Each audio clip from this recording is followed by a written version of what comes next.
اور جب موسیٰ نے اپنے شاگرد سے کہا کہ جب تک میں دو دریاؤں کے ملنے کی جگہ نہ پہنچ جاؤں ٹلنے کا نہیں، خاص صدیوں چلتا رہوں۔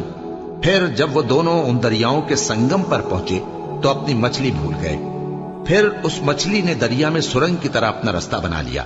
جب آگے چلے تو موسیٰ نے اپنے شاگرد سے کہا کہ ہمارا کھانا لاؤ، اس سفر سے ہم کو بہت تکان ہو گئی ہے۔ اس نے کہا کہ بھلا آپ نے دیکھا کہ جب ہم نے اس چٹان کے پاس آرام کیا تھا تو میں مچھلی وہیں بھول گیا، اور مجھے آپ سے اس کا ذکر کرنا شیطان نے بھلا دیا، اور اس مچھلی نے عجیب طرح سے دریا میں اپنا رستہ بنایا۔ موسیٰ نے کہا یہی تو وہ مقام ہے جسے ہم تلاش کرتے تھے۔ تو وہ اپنے پاؤں کے نشان دیکھتے دیکھتے لوٹ گئے۔ وہاں انہوں نے ہمارے بندوں میں سے ایک بندہ دیکھا جس کو ہم نے اپنے ہاں سے رحمت خاص سے نوازا تھا اور اپنے پاس سے ایک خاص علم بخشا تھا۔ موسیٰ نے ان سے جن کا نام خضر تھا کہا کہ جو علم اللہ کی طرف سے آپ کو سکھایا گیا ہے، اگر آپ اس میں سے مجھے کچھ بھلائی کی باتیں سکھائیں تو میں آپ کے ساتھ رہوں۔ خضر نے کہا کہ تم میرے ساتھ رہ کر صبر نہیں کر سکو گے، اور جس بات کی تمہیں خبر ہی نہیں اس پر صبر کر بھی کیسے سکتے ہو؟ موسیٰ نے کہا اللہ نے چاہا تو آپ مجھے صابر پائیے گا، اور میں آپ کے ارشاد کے خلاف نہیں کروں گا۔ خضر نے کہا اگر تم میرے ساتھ رہنا چاہو تو شرط یہ ہے مجھ سے کوئی بات نہ پوچھنا جب تک میں خود اس کا ذکر تم سے نہ کروں۔ تو دونوں چل پڑے، یہاں تک کہ جب کشتی میں سوار ہوئے تو خضر نے کشتی کو پھاڑ ڈالا۔ موسیٰ نے کہا کیا آپ نے اس کو اس لیے پھاڑا ہے کہ سواروں کو غرق کر دی؟ یہ تو آپ نے بڑی عجیب بات کی۔ خضر نے کہا کیا میں نے نہیں کہا تھا کہ تم میرے ساتھ صبر نہ کر سکو گے؟ موسیٰ نے کہا کہ جو بھول مجھ سے ہوئی اس پر مواخذہ نہ کیجیے اور میرے معاملے میں مجھ پر مشکل نہ ڈالیے۔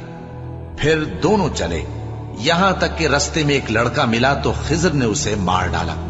موسیٰ نے کہا کہ آپ نے ایک بے گناہ شخص کو ناحق بغیر قصاص کے مار ڈالا، یہ تو آپ نے بری بات کی۔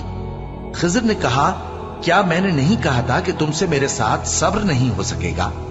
انہوں نے کہا کہ اگر میں اس کے بعد پھر کوئی بات پوچھوں یعنی اعتراض کروں تو مجھے اپنے ساتھ نہ رکھیے گا کہ آپ میری طرف سے عذر کے قبول کرنے میں حد کو پہنچ گئے ہیں۔ پھر دونوں چلے، یہاں تک کہ گاؤں والوں کے پاس پہنچے اور ان سے کھانا طلب کیا۔ انہوں نے ان کی ضیافت کرنے سے انکار کیا۔ پھر انہوں نے وہاں ایک دیوار دیکھی جو گرا چاہتی تھی تو خضر نے اس کو سیدھا کر دیا۔ موسیٰ نے کہا کہ اگر آپ چاہتے تو ان سے اس کا معاوضہ لے لیتے تاکہ کھانے کا کام چلتا۔ خضر نے کہا کہ اب مجھ میں اور تم میں علیحدگی، مگر جن باتوں پر تم صبر نہ کر سکے میں ان کا تمہیں بھید بتائے دیتا ہوں کہ وہ جو کشتی تھی غریب لوگوں کی تھی جو دریا میں محنت کر کے یعنی کشتیاں چلا کر گزارا کرتے تھے، اور ان کے سامنے کی طرف ایک بادشاہ تھا جو ہر اچھی کشتی کو زبردستی چھین لیتا تھا۔ تو میں نے چاہا کہ اسے عیبدار کر دوں تاکہ وہ اسے غصب نہ کر سکے۔ اور وہ جو لڑکا تھا اس کے ماں باپ دونوں مومن تھے، ہمیں اندیشہ ہوا کہ وہ بڑا ہو کر بد کردار ہوگا تو کہیں ان کو سرکشی اور کفر میں نہ پھنسا دے۔ تو ہم نے چاہا کہ ان کا پروردگار اس کی جگہ ان کو اور بچہ عطا فرمائے جو اخلاقی پاکیزگی میں بہتر اور محبت میں زیادہ قریب ہو۔ اور وہ جو دیوار تھی سو 2 یتیم لڑکوں کی تھی جو شہر میں رہتے تھے، اور اس کے نیچے ان کا خزانہ دفن تھا، اور ان کا باپ ایک نیک آدمی تھا۔ تو تمہارے پروردگار نے چاہا کہ وہ اپنی جوانی کو پہنچ جائیں اور پھر اپنا خزانہ نکالے۔